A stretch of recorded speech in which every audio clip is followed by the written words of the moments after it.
Qu'est-ce qu'elle pense de moi, ma psy? Est-ce qu'elle m'aime bien? Non, je suis sûre qu'elle me déteste. Peut-être que je la fais chier, elle s'ennuie. Les psys ont-ils des patients préférés? Voilà une question qu'on me pose régulièrement sur mon compte Instagram, au moins autant que est-ce que les psys vont aussi chez le psy? Et d'ailleurs, ça me fait penser au titre d'un livre de Violaine de Monclos, qui porte précisément ce titre d'ailleurs, ça s'appelle Leurs patients préférés. Et ça raconte l'histoire de psychanalystes qui parlent de patients qui les ont particulièrement marqués. Vous trouverez la référence du livre dans la barre d'infos si vous intéresse, et en tout cas, ça vous donne déjà une première piste de réponse. Mais en fait, je crois que les personnes qui me posent cette question veulent savoir autre chose. Laissez-moi vous raconter une petite histoire personnelle. Si je remonte en arrière, plusieurs dizaines d'années avant d'être psy, quand je débutais ma thérapie, je dois avouer que je me suis moi-même posé cette question. J'avais très envie de savoir si ma psy m'appréciait ou pas. Le problème, c'était que j'osais pas le lui demander, et en plus, je me disais que quoi qu'il en soit, j'allais jamais croire sa réponse. Je me doutais bien qu'elle me dirait qu'elle m'appréciait, parce que je la voyais mal me dire Franchement, Catherine, tu me saoules carrément et quand je vois ton nom sur mon agenda, je suis déprimé pour la journée, il me faut 3 cafés. mais j'étais tellement persuadée d'être une mauvaise patiente que même si elle m'avait dit qu'elle m'aimait bien, j'y aurais pas cru. Et puis, effectivement, ça m'est arrivé quelques années plus tard, j'ai dit à une psy, J'ai vraiment l'impression de t'agacer. et elle m'a répondu, Mais enfin, où est-ce que tu vas chercher ça? avec les yeux au ciel, comme si je posais une question dont la réponse était évidente. Elle a dit, Mais pas du tout! et comme prévu, je l'ai pas cru. Et alors la marmotte, elle met le chocolat dans le papier d'alu. Mais bien sûr. J'ai fini par me persuader que de toute façon, je saurais jamais vraiment si ma psy m'aimait bien ou pas. Je me suis dit que c'était finalement pas si important que ça, et là, je commençais à me rapprocher de la vérité. Soyons honnêtes, c'était pas la seule question que je me posais sur mes psys. J'avais aussi envie de savoir si ma psy était la même personne avec les autres patients qu'avec moi, si je l'ennuyais, si elle pensait à moi parfois en faisant ses courses, bref, qui j'étais pour elle quoi. C'est fou l'importance que ça pouvait avoir pour moi de savoir tout ça. Comme si ça avait changé quelque chose. Comme si le fait qu'elle-même avait pu me guérir mieux. Bon, je sais aujourd'hui que ces réponses que je voulais obtenir étaient en fait la manifestation de mes propres problématiques. Car ce sont des questions tout à fait légitimes, mais qui reflètent nos croyances sur nous-mêmes et les autres. Comment les autres me voient, est-ce que je suis capable de me faire apprécier, quelle est ma place parmi les autres. En réalité, les réponses à ces questions n'ont absolument aucune importance pour le bon déroulement du travail thérapeutique. Au mieux, la présence de ces interrogations dans l'esprit d'un patient sont une information de ce qui se passe et ce qui le préoccupe dans sa vie, rien de plus. Je vais donc finalement répondre à la question de savoir si on a des patients préférés en tant que psy en vous dévoilant un scoop. Les psys sont des êtres humains. Et donc oui, il y a des patients qu'on apprécie plus que d'autres. Il faut avoir à l'esprit que notre outil de travail principal, c'est nous, et en particulier nos émotions. À moins de travailler seulement avec la pensée, ce qui est de plus en plus rare, ce qu'on ressent, c'est un curseur vachement important dans le travail d'un psy. On s'en sert pour identifier et choisir les outils qu'on propose en utilisant notre intuition, et puis pour comprendre ce qu'un patient peut générer chez les autres dans ses relations. On s'en sert aussi dans le travail de l'imaginaire, comme on peut le proposer en traumatologie ou en analyse transactionnelle par exemple, pour adapter de façon complètement improvisée les scènes hypno-imaginatives, comme on les appelle, en fonction de ce qui se passe pour le patient. Et on improvise avec ce qu'on ressent. En plus, en analyse transactionnelle, qui est une approche relationnelle, on est obligé de s'impliquer dans la relation avec les patients pour ensuite pouvoir la décoder avec eux et pouvoir ensemble bien comprendre leur fonctionnement. Alors du coup, comment est-ce que ça influe sur la pratique d'avoir autant d'émotions quand on est psy ? Est-ce que ça veut dire qu'on doit être un bon patient pour que notre psy puisse bien bosser avec nous et nous aider mieux à avancer ? Bonne question. Et à mon avis, c'est celle-là qui est vraiment importante. Est-ce que d'avoir des patients préférés ou au contraire des patients qu'on n'apprécie pas nécessairement, c'est un problème ? Je pense que c'est ça que les personnes ont vraiment envie de savoir quand elles me demandent si j'ai des patients préférés. Alors je fais une petite parenthèse ici pour rappeler qu'apprécier un patient, ça rend pas nécessairement le travail plus facile.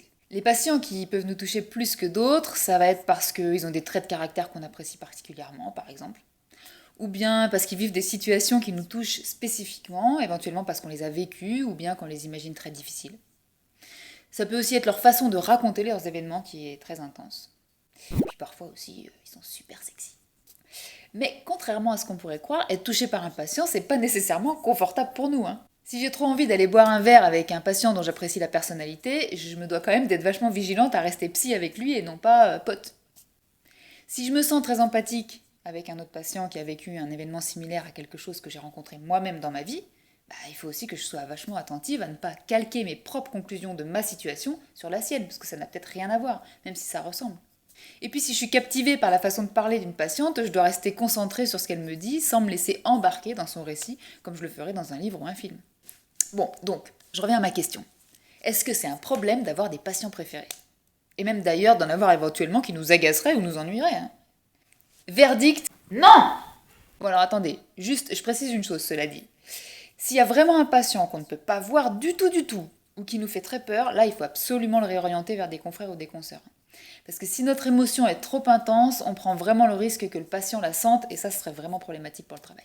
Mais personnellement, ça m'est jamais arrivé à ce jour et j'ai rarement entendu ce type de situation de la part de mes collègues. Mais si jamais, c'est important de l'avoir en tête. Mais sinon, lorsque notre sympathie ou notre agacement ne nous envahit pas, comme le psy se connaît normalement suffisamment bien parce qu'il a normalement fait un travail sur lui, il sait quelles sont les situations ou traits de caractère qui vont lui générer des émotions de fascination par exemple ou d'agacement.